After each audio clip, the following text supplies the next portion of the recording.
बहुत से लोगों के साथ अक्सर ऐसा होता है कि कोई भी सामान, कोई भी चीज़ एक जगह पर रखी और दूसरे ही पल भूल जाते हैं कि वो सामान कहाँ पर रखा है।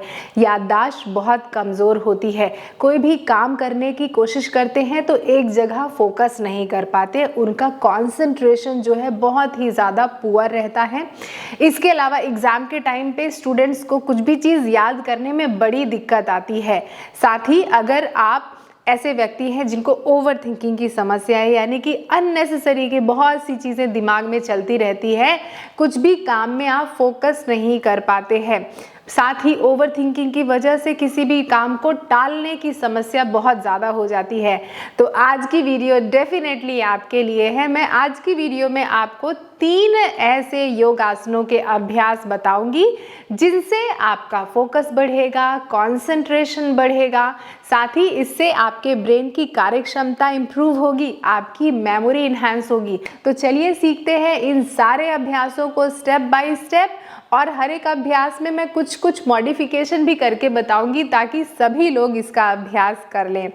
आपको वीडियो को अंत तक देखना है ताकि आप कोई भी जानकारी मिस ना करें, और वीडियो को अंत तक देखेंगे ही तो चैनल को ज़रूर सब्सक्राइब कर लीजिएगा। घंटी का निशान दबा लेंगे तो मैं जो भी वीडियोस डालूंगी उसके नोटिफिकेशन आपके मोबाइल और लैपटॉप पे आसानी से मिल जाया करेगा।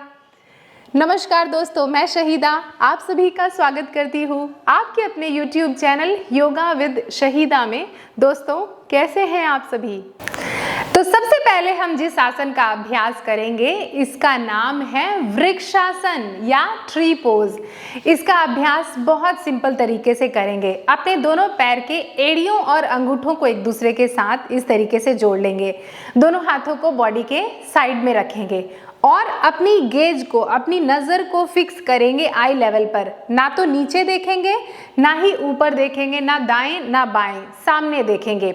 और फिर उसके बाद अपने दाहिने पैर को घुटने से मोड़ा और इस तरीके से होल्ड करके रखेंगे पहले, और देखेंगे कि स्टेबिलिटी कितनी अच्छी है। फिर उसके बाद अपने राइट पैर को आपने घुटने से मोड़ा और घुटने से मोड़ने के बाद अपने राइट पैर के तलवे को, राइट फुट को लेफ्ट थाई पर इस तरीके से रख दिया, ऐसे ऐसे इस तरीके से।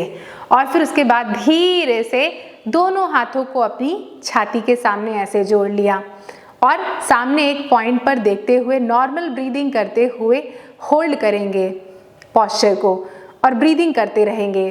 5 4 3 2 1 और फिर धीरे से पोस्चर को रिलीज कर देंगे।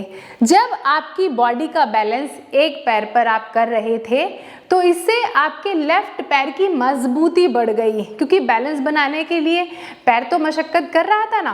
फिर उसके बाद यही अभ्यास आप अपने लेफ्ट पैर से दोहराएंगे। लेफ्ट पैर को घुटने से मोड़ा और फिर उसके बाद लेफ्ट पैर के तलवे को राइट थाई पर रखा और फिर उसके बाद सामने एक ही पॉइंट पर देखते हुए अपने दोनों हाथ की हथेलियों को एक दूसरे के साथ जोड़ेंगे और सामने देखेंगे। अब राइट पैर पर बैलेंस कर रहे हैं तो फोकस बिल्कुल सामने कर रहे हैं, तो राइट पैर का मजबूती जो है बढ़ेगा। 5 4 3 2 एंड 1 और फिर धीरे से इसको रिलीज कर देंगे। तो आपने देखा राइट पैर और लेफ्ट पैर पर कितनी अच्छी तरीके से मजबूती आ गई। अब थोड़ी मैं बारीकियां बताऊंगी कि आपको क्या ध्यान रखना है जब आप वृक्षासन का अभ्यास करें। जब आप वृक्षासन का अभ्यास करते हैं तो इट इज़ रियली इम्पॉर्टेंट कि आप जब बैलेंस कर रहे हो तो आपका जब राइट पैर को आपने इस तरीके से घुटने से मोड़ा, इस तरीके से ऐसे, तो राइट एड़ी जो है आपकी inner thigh, left inner thigh के पास आ गई इस तरीके से। और ऐसा ना हो कि घुटना आपका आगे की तरफ इस तरीके से हो। घुटने को आपको पुश करना है पीछे की तरफ, नी को पीछे की तरफ पुश करना है ताकि आपका पैर जो है वो एकदम सीधा हो, ऐसा ना हो कि आगे हो ऐसे।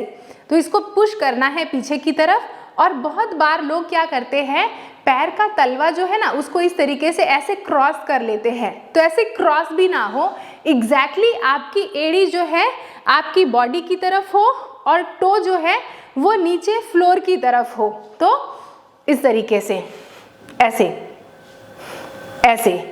और अगर आपको लग रहा है कि बैलेंस बनाने में आपको दिक्कत आ रही है तो what you can do is take the wall support. ठीक है, इस तरीके से वॉल का सपोर्ट ले लेंगे और उसके बाद अपने पैरों पर, एक पैर पर बैलेंस करेंगे इस तरीके से, ऐसे। कुछ दिनों तक जब आपका अभ्यास इस तरीके से हो जाए छाती के सामने हाथ रखने का, तो आप क्या कर सकते हैं कि आप आपके दोनों हाथों को सर के ऊपर एक दूसरे के साथ जोड़ सकते हैं। अपने दोनों हाथों को इस तरीके से उठाया उठाया उठाया और सर के ऊपर इस तरीके से जोड़ सकते हैं, ऐसे, इस तरीके से होल्ड करें और फिर उसके बाद रिलीज कर दें। अगर आपने इसका अभ्यास निरंतर करना शुरू कर दिया तो आप खुद महसूस करेंगे कि पैरों पर कितनी अच्छी मजबूती आ गई। अब ये एक आसन का अभ्यास कर लिया है। हाँ, बहुत बार ऐसा होता है कि एड़ी को इतना ऊपर उठाना बहुत मुश्किल होता है बहुत से लोगों के लिए। घुटने में दर्द होगा या तो फिर इतना ज़्यादा फ्लेक्सिबिलिटी नहीं है पैर में। So what you can do is अपने राइट फुट को अपने नी और एंकल के बीच में रखेंगे, यहाँ पर रखेंगे। ठीक है, यहाँ पर। तो आप क्या करेंगे, राइट फुट को उठाया और इस तरीके से आपने एग्जैक्टली लेफ्ट काफ जो है ना वहाँ पर रख लिया। और अगर घुटना ऐसे आगे है आपका तो इसको पीछे की तरफ ऐसे पुश करेंगे और दोनों हथेलियों को छाती के सामने जोड़ लेंगे। 5 सेकेंड, 10 सेकेंड, 30 सेकेंड, जितना आप होल्ड कर सकते हैं होल्ड करें। जब एक पैर से ये अभ्यास हो जाए तो आपको यही अभ्यास दूसरे पैर से करना है। इस तरीके से काफ के ऊपर रखा अपने दूसरे पैर को और फिर उसके बाद दोनों हाथों को छाती के ऊपर, छाती के सामने इस तरीके से ऐसे जोड़ लिया। और इस पोस्चर को दोनों साइड अभ्यास करना बहुत ज़्यादा ज़रूरी है। यह अभ्यास कर लिया है, अब बढ़ते हैं अगले अभ्यास की तरफ जिसका नाम है भगीरथासन। ऐसा कहा जाता है कि जो ऋषि भगीरथ थे उन्होंने इस आसन में तपस्या की थी, उनके नाम पर ही इस आसन का नाम पड़ गया। तो ये भी कुछ वृक्षासन की तरह ही है। तो किस तरीके से अभ्यास करेंगे देखें। अब बॉडी का वेट हमने लेफ्ट पैर पर शिफ्ट कर दिया है, राइट पैर को घुटने से मोड़ा इस तरीके से और राइट पैर के तलवे को उठाया और इसको अपने लेफ्ट थाई के सामने की तरफ, वृक्षासन में अंदर की तरफ रख रहे थे और यहाँ पर अपनी पैर के तलवे को इस तरीके से घुमाया और लेफ्ट थाई के ऊपर इस तरीके से रख दिया और दोनों हथेलियों को छाती के सामने जोड़ दिया।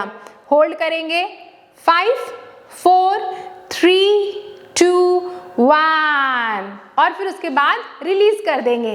यही सेम अभ्यास राइट की तरफ से रिपीट करने के बाद अब लेफ्ट साइड भी इसको करेंगे।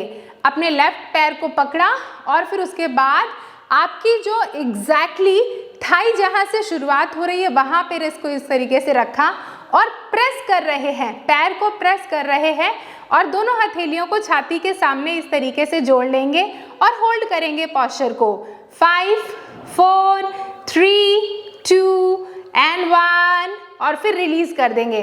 तो इस पोस्चर को 5 सेकेंड, 10 सेकेंड, 30 सेकेंड आपकी जितनी क्षमता हो करें। अगर बिना सपोर्ट के अभ्यास नहीं कर सकते हैं तो आप वॉल का सपोर्ट लेके अभ्यास कर सकते हैं। और अगर ऐसा हो कि भगीरथ आसन का अभ्यास करते वक्त आप इतना ऊपर पैरों को ना उठा पाए, इस तरीके से ना उठा पाए, तो आप क्या कर सकते हैं कि सिंपली अपने घुटने के एग्जैक्टली नीचे इस तरीके से अपने पैर को रख के दोनों हाथों को या तो छाती के सामने या सर के ऊपर भी इस तरीके से ऐसे जोड़ सकते हैं, इस तरीके से।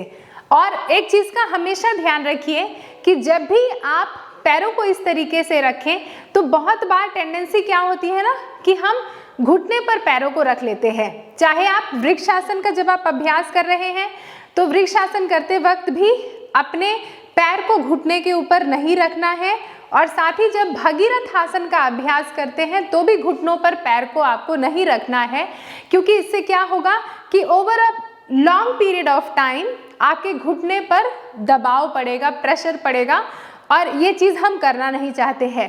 तो या तो फिर आप वृक्षासन में अपने घुटने के ऊपर पैर रखें या काफ के ऊपर पैर रखें और भगीरथासन में अपनी थाई के ऊपर पैर रखें या कि फिर घुटनों के नीचे इस तरीके से पैर रखें।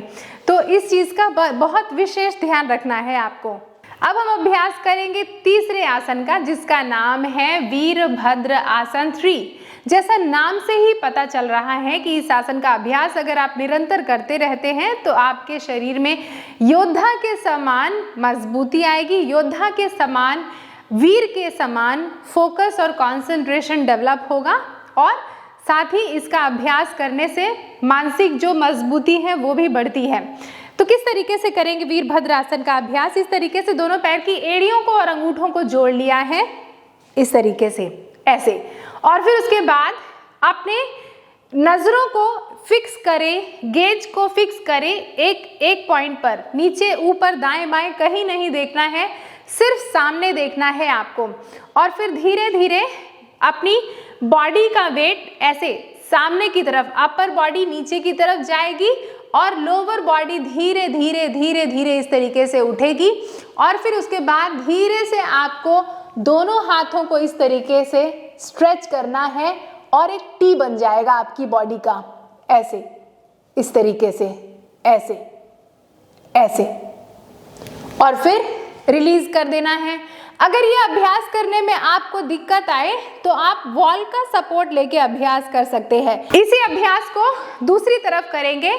सांस लेंगे और सांस छोड़ते हुए धीरे धीरे सामने ही देखेंगे, नीचे मत देखिएगा। धीरे धीरे धीरे धीरे धीरे धीरे धीरे इस तरीके से हाथ को भी फैलाएं और पीछे से पैर को भी फैलाएं, ऐसे टी बन जाए इस तरीके से, ऐसे।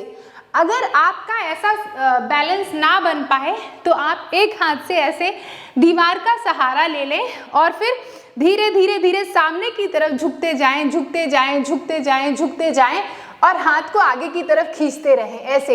एक हाथ से दीवार का सहारा ले लिया है, ऐसे। तो जब तक आपकी बॉडी का टी बने आपको ये पोस्चर का अभ्यास करते रहना है। ये मेरे पास एक रॉड है जो आपको समझने में ये मदद करेगी कि आप वीरभद्र आसन में गलती ना करें। बहुत बार मैंने स्टूडेंट्स को अपनी क्लासेस में देखा है कि वो क्या करेंगे, अपनी बॉडी को नीचे की तरफ नहीं झुकाएंगे और पैर को सिर्फ इतना उठा लेंगे, सिर्फ इतना उठा लेंगे, या कि फिर बॉडी तो बहुत नीचे झुका लेंगे लेकिन पैर को इतना नहीं उठा पाते हैं। तो आपको समझना यह है कि इमेजिन करें कि आपकी बॉडी एक लाठी है। इस तरीके से मैंने ये रॉड रखा है कि ये लाठी है। अब जितना अपर बॉडी नीचे की तरफ जाए उतना ही आपका पैर भी पीछे से उठे, इस तरीके से, ऐसे, इस तरीके से, ऐसे। और आप सामने देखते रहेंगे इस तरीके से, ऐसे, ठीक है ना। अगर आपने जरा सा भी नजरों को इधर उधर हिलाया डुलाया या नीचे देखने लगे तो आप तुरंत गिर जाएंगे या बैलेंस नहीं बना पाएंगे। इसीलिए कभी भी बैलेंसिंग पोस्चर में आपको सामने देखना है, नीचे की तरफ नहीं देखना है। तो इन तीनों पोस्चर का अभ्यास करेंगे कुछ ही दिनों में, बहुत गजब का फोकस, कंसंट्रेशन इंप्रूव होगा और साथ ही आपकी मेमोरी भी बहुत अच्छी डेवलप होगी। तो देखा आपने कितनी आसानी से मैंने स्टेप बाय स्टेप ये सारे अभ्यास आपको सिखाए। आशा करती हूँ आपको हर एक अभ्यास अच्छी तरीके से समझ में आ गया होगा। अब आप निरंतर योग का अभ्यास जरूर करेंगे। खुद अगर आपको ये वीडियो पसंद आई है तो चैनल को जरूर सब्सक्राइब करके इस परिवार का अटूट हिस्सा बन जाइएगा और आप इस वीडियो को अपने दोस्तों को भी फॉरवर्ड कर दीजिए, दोस्तों को भी शेयर कर दीजिए ताकि उनको भी इस वीडियो से स्वास्थ्य लाभ मिले। अगर आप चाहते हैं कि आपके सजेस्ट किए हुए किसी टॉपिक पे मैं वीडियो बनाऊं तो मुझे नीचे कमेंट करके जल्दी से बताइए ना कि आगे आने वाली वीडियोस कौन से टॉपिक पर होनी चाहिए, मुझे बहुत खुशी होगी। आप सभी अपना ख्याल रखें, अपने परिवार, अपने दोस्तों का ख्याल रखें। नेक्स्ट वीडियो में बहुत ही जल्दी मिलूंगी। नमस्ते।